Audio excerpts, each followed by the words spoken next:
Halo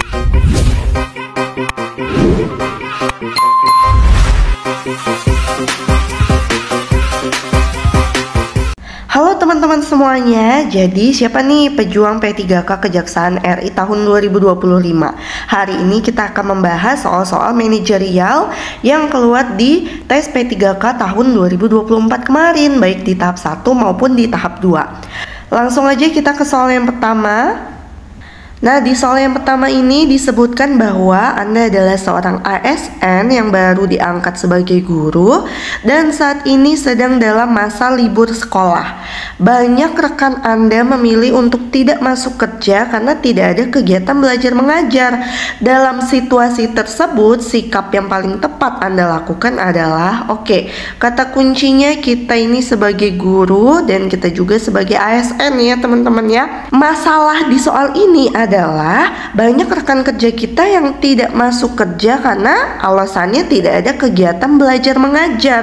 Apa yang kita lakukan? Kalau yang A, mengikuti rekan-rekan yang libur sebagai bentuk penyesuaian diri agar tidak merasa berbeda dan tetap bisa menikmati waktu istirahat. Nah, ini kurang tepat teman-teman. Kenapa?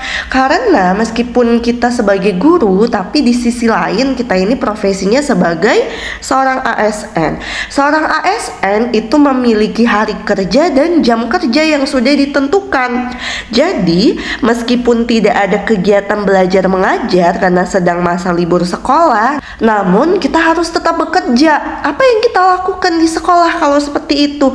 Kita persiapkan administrasi kegiatan belajar mengajarnya gitu ya teman-teman, seperti perangkat mengajar, media ajar, dan lain sebagainya. Jadi nggak ada alasan untuk kita tidak masuk kerja sebenarnya meskipun tidak ada kegiatan belajar mengajar pada saat itu. Jadi kalau kita ikut dengan teman-teman yang lain, ini menjadi salah ya, penyesuaian diri yang keliru.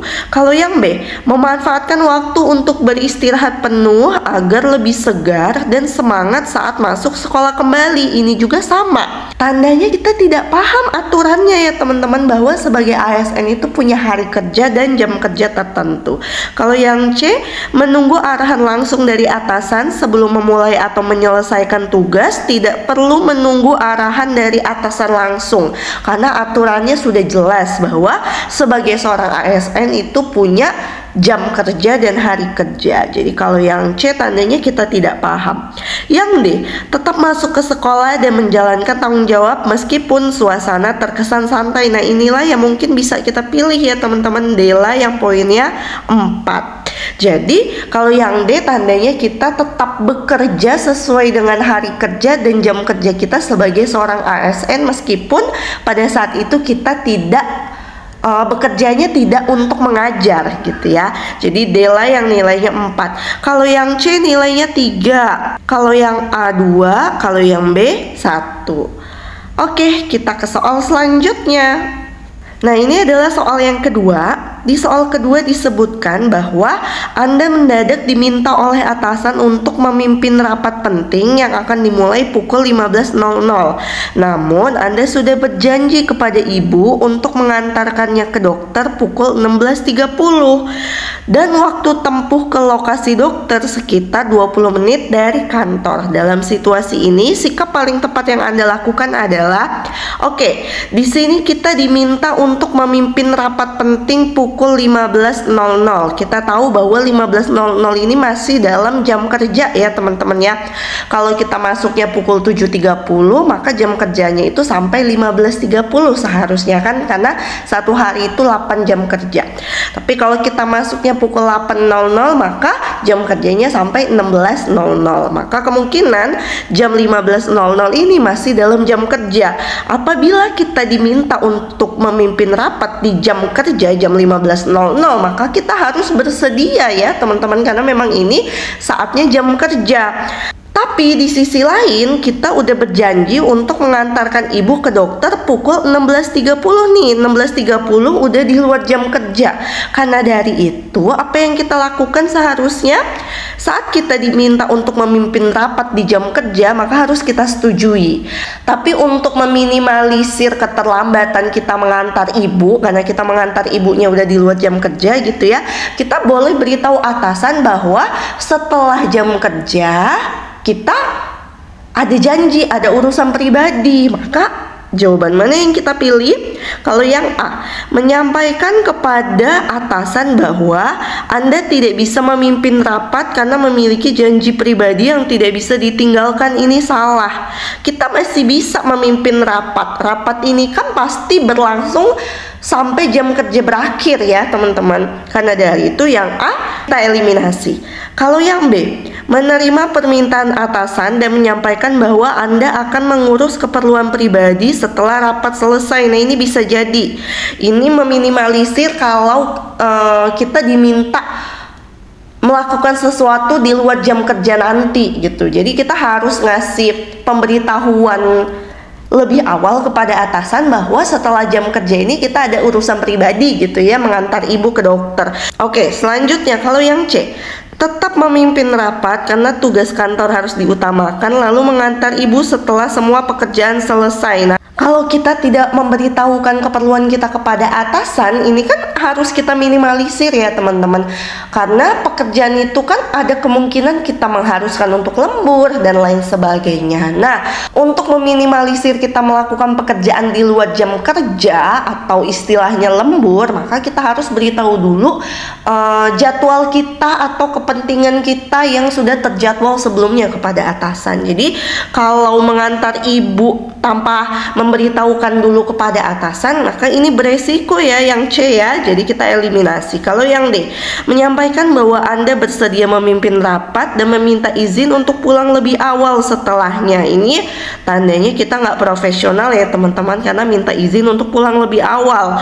Ini bukan dalam kondisi yang urgent yang sampai kita terkesan tidak profesional ya. Izin untuk pulang lebih awal itu bisa kita lakukan kalau kita menghadapi situasi yang urgent. Jadi yang D kita eliminasi. Maka yang poinnya 4 itu adalah yang B. Kalau yang C poinnya 3. Kalau yang D 2. Kalau yang A 1.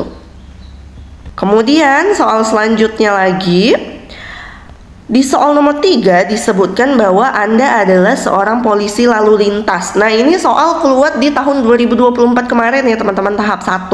Saat sedang bertugas di persimpangan jalan, Anda melihat pengendara mobil menerobos lampu merah. Setelah Anda hentikan, pengendara itu menjelaskan bahwa ia membawa anaknya yang baru saja mengalami kecelakaan dan sedang dalam perjalanan ke rumah sakit.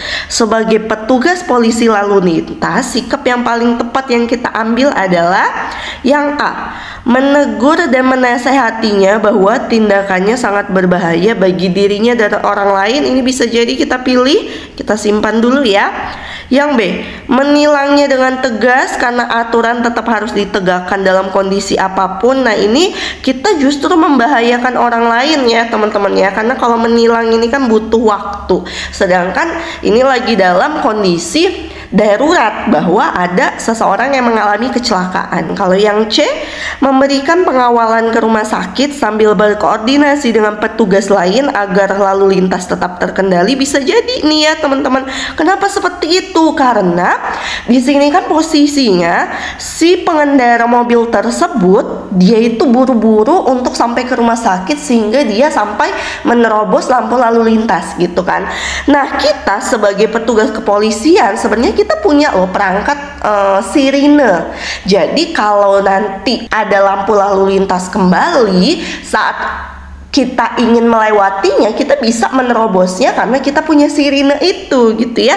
Jadi memberikan pengawalan ke rumah sakit ini tindakan yang tepat yang bisa kita lakukan, dan kita juga tidak meninggalkan pekerjaan kita sebagai polisi lalu lintas gitu aja, karena kita akan berkoordinasi dengan petugas lain agar lalu lintas tetap terkendali. Jadi yang C juga kita simpan. Kemudian kalau jawabannya D, tetap menilang dan menasehatinya untuk tidak mengulangi pelanggaran di kemudian hari dan mengingatkan untuk berhati-hati dalam perjalanan ke rumah sakit. Nah, ini ada bahasanya tetap menilang ya, meskipun ada nasihatnya dan ada mengingatkannya. Cuman yang D poinnya menjadi lebih rendah karena justru tersirat kita akan membahayakan kondisi orang yang sedang urgent. Jadi di antara A dan C, jawaban yang poinnya lebih tinggi itu adalah yang C ya teman-teman. Cuman yang C ini nggak lengkap ya.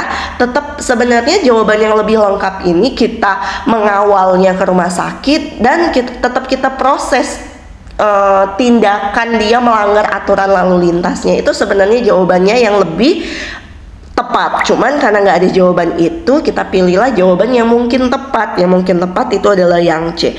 Kalau yang A poinnya menjadi 3, kalau yang D poinnya 2, kalau yang B nilainya 1. Selanjutnya kita ke soal nomor 4. Di soal nomor 4, Anda adalah kepala tim dalam sebuah proyek lintas divisi. Suatu hari Anda mengetahui bahwa beberapa anggota tim Anda mengalami kesalahpahaman dan ketegangan dengan tim dari divisi lain. Nah, ini juga sama teman-teman soal tahun 2024 kemarin, yang membuat komunikasi akhirnya menjadi tidak lancar dan progresnya menjadi terhambat. Merugikan berarti ya konflik ini ya.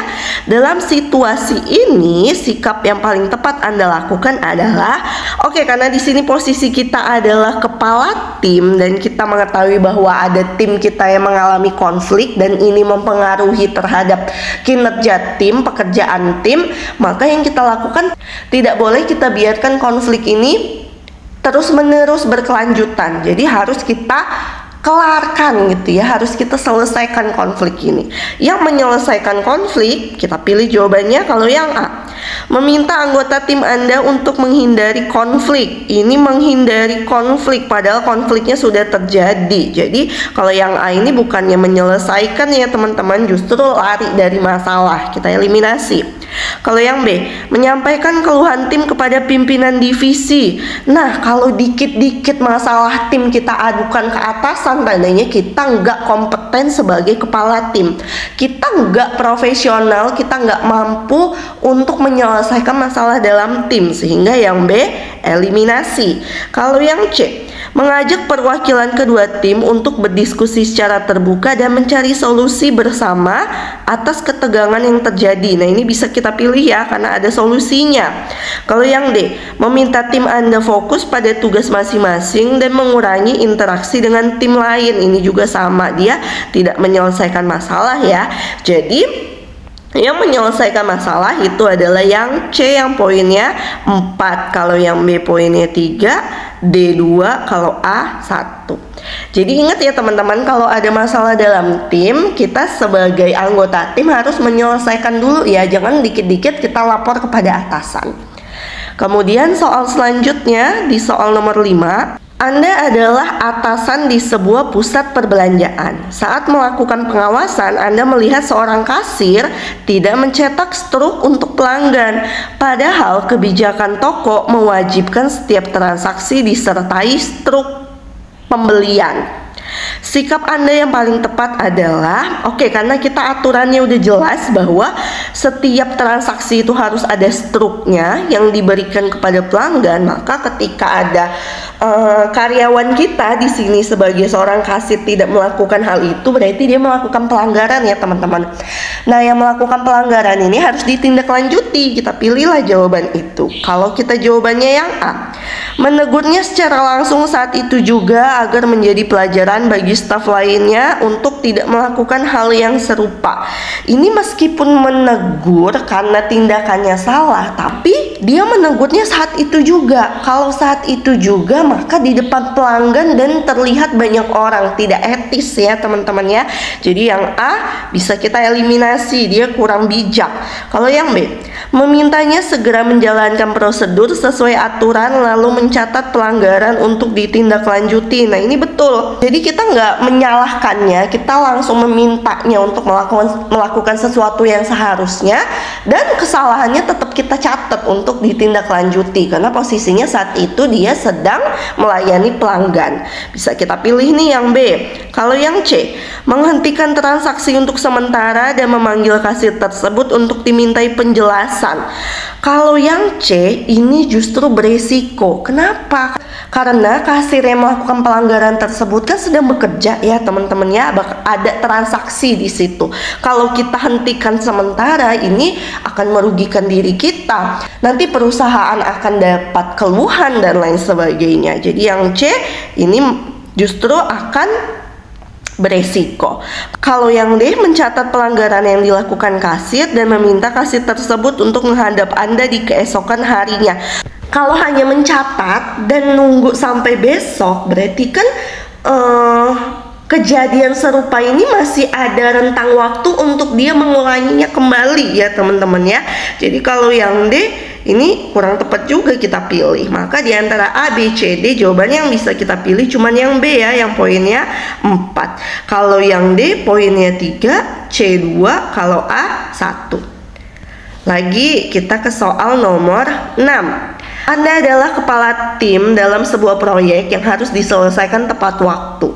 H-1 sebelum presentasi akhir kepada pimpinan, Anda mengetahui bahwa laporan presentasinya belum selesai karena ada kendala teknis dari anggota tim yang bertugas menyusun laporan itu. Sementara beberapa anggota tim sudah menyelesaikan tugasnya dan sebagian lainnya hampir selesai. Sikap yang paling tepat Anda lakukan adalah, kalau yang A, mengingatkan anggota tim tersebut tentang pentingnya tenggat waktu dan meminta ia segera menyelesaikannya. Bisa jadi kita pilih yang B, membantu langsung menyusun laporan bersama anggota tim lain yang sudah menyelesaikan bagiannya. Ini juga bisa jadi kita pilih. Kalau yang C, meminta perpanjangan waktu kepada atasan agar tim bisa menyelesaikan semuanya dengan lebih tenang. Nah, ini menunjukkan kita nggak profesional ya teman-teman. Kalau yang D, mengajak seluruh anggota tim bersama-sama menyelesaikan laporan presentasi agar terasa lebih ringan. Bisa jadi juga ya kita pilih. Nah, di antara A, B, dan D, jawaban yang bisa kita pilih jawaban yang paling efektif nih teman-teman, yang kira-kira bisa selesai laporan ini dengan tepat waktu. Nah, karena ini waktunya mepet, mana yang kira-kira jawabannya bisa menghemat waktu dan laporannya selesai? Kalau hanya mengingatkan anggota tim tersebut dibandingkan kita bersama-sama menyelesaikannya, maka yang mengingatkan ini justru butuh waktu yang lebih lama ya dibandingkan kita mengerjakannya bersama-sama, sehingga yang A eliminasi. Nah, yang mengerjakan bersama-sama bisa B, bisa D. Di antara B dan D bersama-samanya kita highlight dulu nih. Kalau yang B, bersama anggota tim lain yang sudah selesai, atau yang D, bersama-sama seluruh anggota tim. Ingat kata kunci di dalam soal bahwa yang sudah selesai itu hanya beberapa lainnya hampir selesai. Berarti masih ada pekerjaan anggota tim lain juga yang belum selesai. Karena dari itu, kalau D beresiko ya teman-teman, kita menyelesaikan laporan tapi di bagian lain ada yang nggak selesai nanti akhirnya. Karena dari itu lebih efektif kita jawabannya yang B, bila yang poinnya 4. Kalau yang D poinnya 3, A2, kalau C 1. Selanjutnya ke soal nomor 7. Saat sedang rapat tim, seorang rekan Anda memotong pembicaraan Anda beberapa kali, bersikap tidak sopan, bahkan menyampaikan komentar yang menyerang pribadi. Sikap Anda yang paling tepat adalah, oke, kita kalau di posisi ini kita usahakan harus tetap tenang ya teman-teman, jangan terpancing emosi, kita harus tenang dan tetap bersikap profesional. Kalau yang A, menanggapi pendapat rekan kerja tersebut dengan tenang namun tegas dan menjaga suasana tetap terkendali. Ini bisa jadi kita pilih, kita tanggapi dengan tenang namun tegas, karena di sini dia udah memotong beberapa kali ya teman-teman, sikapnya juga tidak sopan, maka ini seharusnya tidak bisa kita biarkan berulang kali. Takutnya membuat peserta rapat yang lain merasa tidak nyaman. Kalau yang B, menyampaikan sikap Anda kepada rekan tersebut setelah rapat. Kalau setelah rapat maka kemungkinan dia memotong pembicaraan nggak hanya kita, ada orang lain juga, ada kemungkinan bisa dia potong. Jadi kalau yang B, dia tidak efisien secara waktu. Yang C, menyelesaikan pendapat Anda dengan tenang dan sopan, lalu meminta pimpinan rapat mengatur jalannya diskusi agar tidak sering terdistraksi. Ini bisa jadi sebenarnya kita pilih. Tapi di sini kan rekan kerja kita yang memotong pembicaraan kita, itu kan dia menyampaikan pendapat ya teman-teman. Seharusnya ketika ada yang menyampaikan pendapat itu harus kita tanggapi ya, jangan kita tidak menanggapi nih. Kalau yang C malah meminta pimpinan untuk mengatur jalannya diskusi, ini justru konotasinya negatif. Kalau yang D, menegur langsung dan memintanya untuk tetap profesional dan fokus, karena yang penting adalah substansi rapat ini akan memperkeruh suasana teman-teman. Jadi kalau yang D eliminasi, sehingga jawaban yang bisa kita pilih adalah yang A. Kalau yang D poinnya 3, B 2, kalau C 1. Lagi ya, kita ke soal nomor 8. Di soal nomor 8, Anda bekerja dalam sebuah tim yang menyelesaikan tugas penting dengan tenggat waktu yang ketat. Namun Anda menyadari bahwa salah satu rekan Anda terlihat tidak giat bekerja. Sikap Anda yang paling tepat adalah, nah teman-teman, jadi di dalam kita bekerja ini kan ada kompetensi manajerial tentang kerjasama dan komunikasi ya. Kalau dalam kerjasama dan komunikasi, kita biasanya akan dihadapkan dengan dua tipe soal. Tipe soal yang pertama, rekan kerja kita bermasalah seperti soal yang ini, dan tipe yang kedua, rekan kerja kita mengalami masalah seperti tipe soal yang sebelumnya. Nah, kalau rekan kerja kita yang bermasalah, maka yang kita lakukan bisa menegur dan membantunya tergantung kondisinya. Karena dari itu kita lihat pilihan jawabannya. Kalau yang A, menegur dan mengingatkan rekan tersebut bahwa ia perlu lebih bertanggung jawab terhadap tugas tim. Bisa jadi kita pilih karena dia melakukan hal yang salah ya teman-teman. Jadi bisa kita tegur dan kita ingatkan. Kalau yang B, melaporkan kepada atasan agar ditindaklanjuti. Nah, nggak boleh ya kita dikit-dikit lapor kepada atasan. Ini justru poinnya lebih rendah. Nah, ada poin-poin tertentu yang memang kita harus lapor ke atasan dan ada yang tidak. Nanti ciri-ciri soalnya bagaimana yang melapor ke atasan, yang mana yang enggak, nanti kita lihat di video-video kita yang lain ya. Kalau yang C, tetap menyelesaikan bagian tugas Anda sebaik mungkin dan tidak terlalu mempermasalahkan karena bukan tanggung jawab Anda. Meskipun ini bukan tugas kita, tapi ini kan dalam sebuah tim ya teman-teman. Tim ini kan kita harus bekerja sama. Kalau yang C kurang tepat kita pilih kan. Kalau yang D, mengajaknya berbicara secara pribadi dan menanyakan kendala yang dihadapi lalu menawarkan bantuan jika memungkinkan. Nah, ini bisa kita pilih. Sekarang pilihannya di antara A dan D. Di antara A dan D, jawaban yang lebih positif itu adalah yang D ya teman-teman. Meskipun jawaban yang A ini juga betul, tapi di antara A dan D kita kan harus pilih salah satu, nggak kita pilih dua-duanya. Saya tidak menyalahkan yang A, cuman kita kan harus pilih salah satu ya. Jawaban D lah yang lebih positif. Kalau yang A poinnya 3, kalau yang B 2, C 1. Lagi ya, kita ke soal nomor 9. Anda mendapatkan tugas untuk memberikan penyuluhan tentang pengelolaan sampah kepada masyarakat.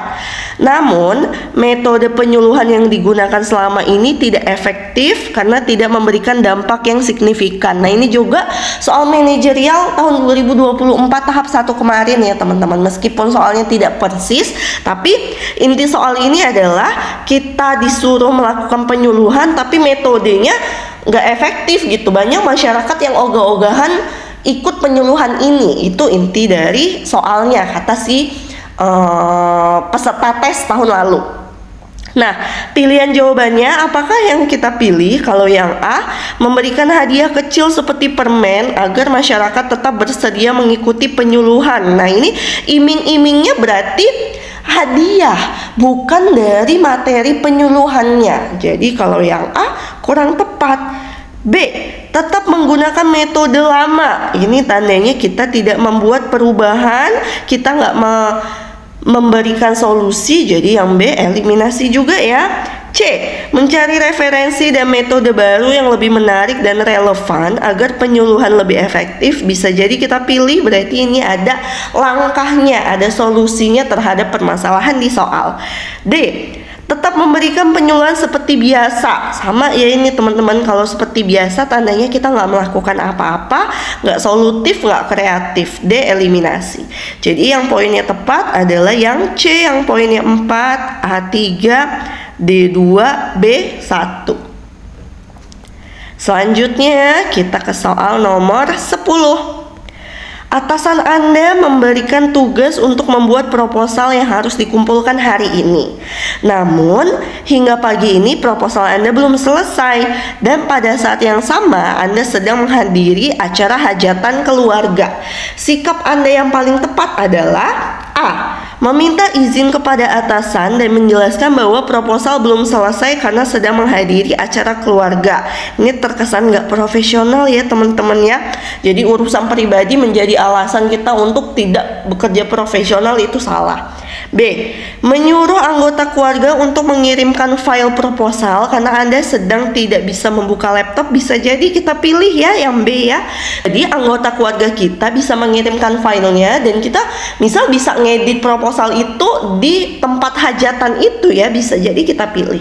Kalau yang C, mengirimkan file yang belum selesai sesuai dengan tenggat waktu lalu segera memperbaiki dan menyempurnakannya. Bisa jadi ya. Jadi kita tetap mengirimkan file sesuai dengan tenggat waktu, dan file yang belum selesai ini kita perbaiki dan kita sempurnakan. D.